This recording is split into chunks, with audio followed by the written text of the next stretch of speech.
I chose New Visions Engineering because that's something that I wanted to study in college, like civil engineering and architecture. We follow an AP calculus curriculum in this program. The fundamental stuff of calculus we're learning here so that we have a huge advantage in college. Some programming with SolidWorks, which is a computer application that lets you design 3D models to be 3D printed. Been paired up in groups and doing some variability of materials experimentation to kind of figure out some equations for what is best to build buildings with.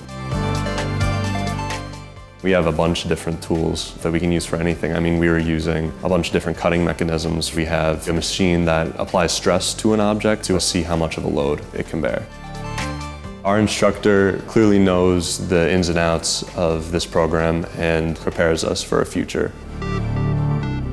Jumpstart your future with New Visions Engineering.